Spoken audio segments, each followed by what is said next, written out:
Raymarine C70 with an apparently common fault. You can see the screen almost looks like it's shattered, but it's not. I found that if you tap it a few times, it does come back, so we're going to try and fix it. Occasionally. Right, so we're going to take all of these screws out. 10, I think. Sorry, and you can see here, we bought this second hand, but for some reason the anti-tamper is already removed. So, careful with what you buy. Indeed. Rogues are everywhere. All screws out. We are now going for these little tabs down the side here, little plastic ones that break off easily. So, got to be very careful. Tiny little bit of leverage, and then pry up the screen. There's already one broken up here, not from us. The patient's good, oxygen's fine. Okay, going around all the side with a plastic tip tool. Pried it all up around the edge just by literally very gently lifting in here. Seems to come up, you just give these a little bit of a wiggle. Glamorous assistant will now lift up the cover. We haven't managed to break any of the tabs. Except the one that was already broken. The patient is still alive. The gasket is complete.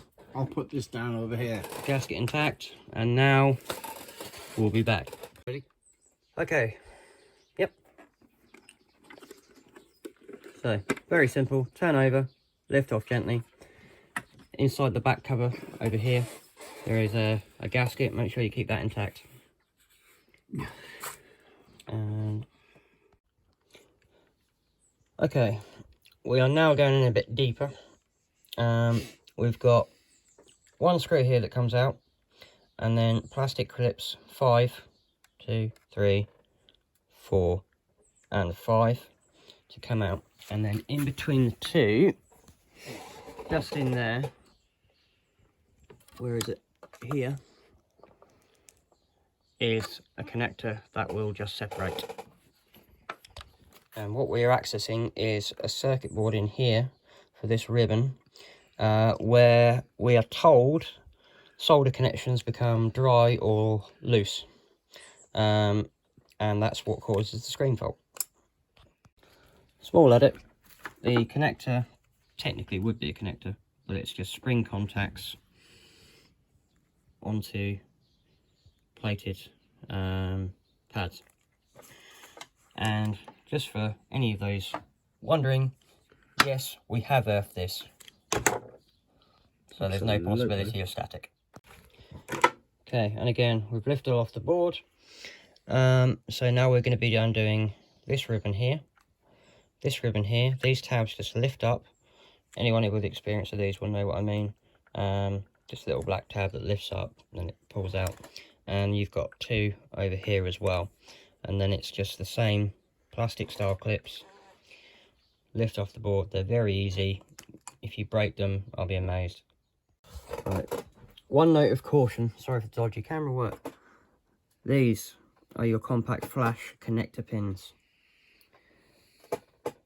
This is the plug they go into. Do not bend the pins, because it will never work again. A little bit of further investigation on ours.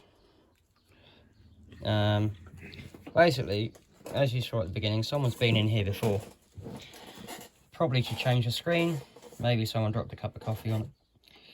This plastic clip here appears to be the source of all of our problems. It was bent all the way over to the back.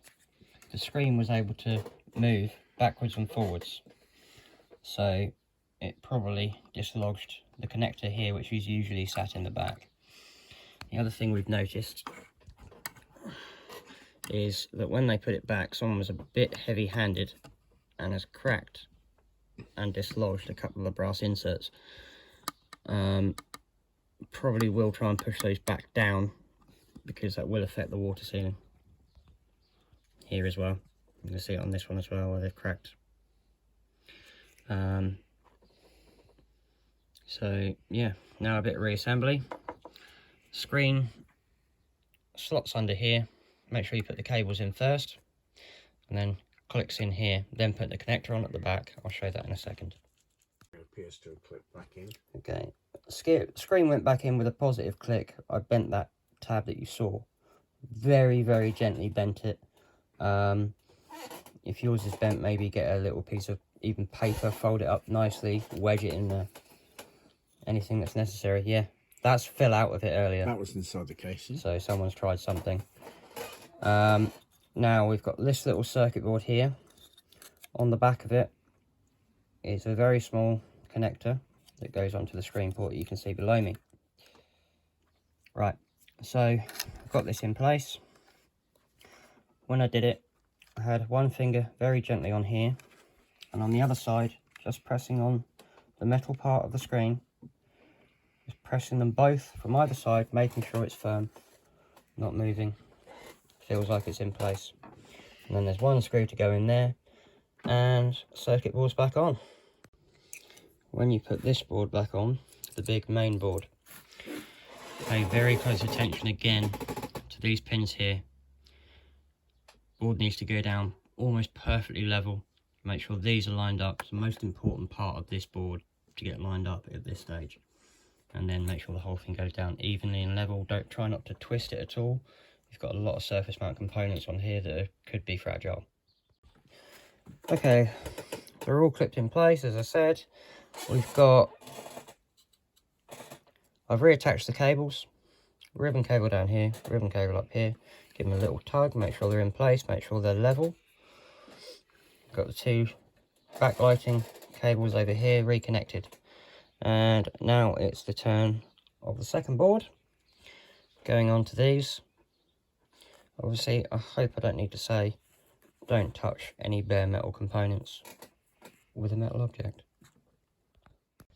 Okay, so ball's back in place, screw back in, very important you put that screw in, otherwise this board could bounce and lose connection from that spring rail, for want of a better term. And now we're going to pop the back on.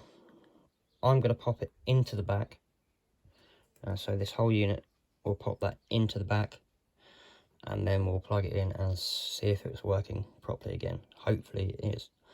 And then I'll fully reassemble and we'll show you stage by stage. Obviously, when you do reassemble, make sure that these gaskets are in place. A little bit of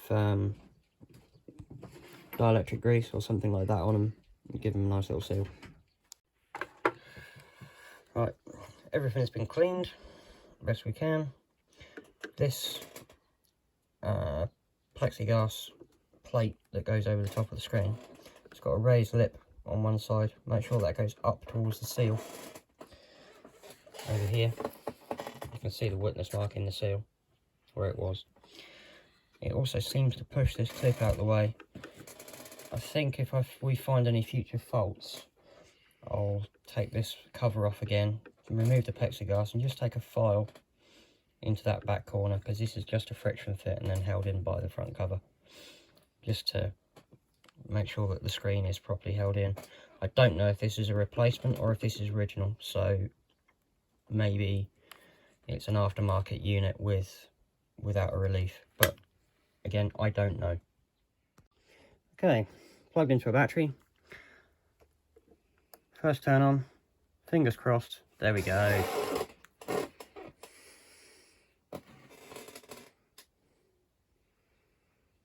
Perfect before and after.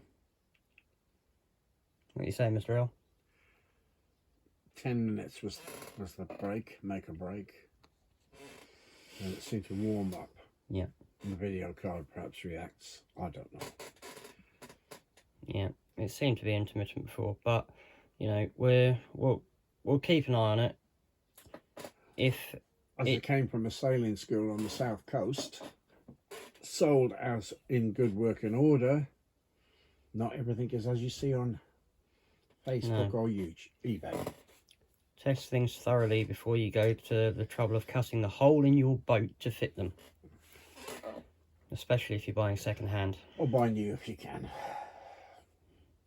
So right, we'll now fully reassemble this, and if anything does happen differently, we'll let you know. There'll be a Mark II. We're all back together.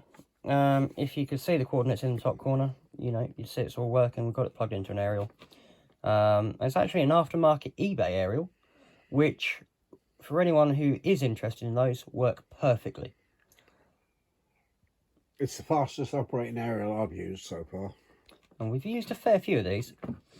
Now, I'm not sure, having only ever worked on this Raymarine unit, but I would presume that this is a very similar operation for most of the C range of chart plotters. So your C60, C90, C120.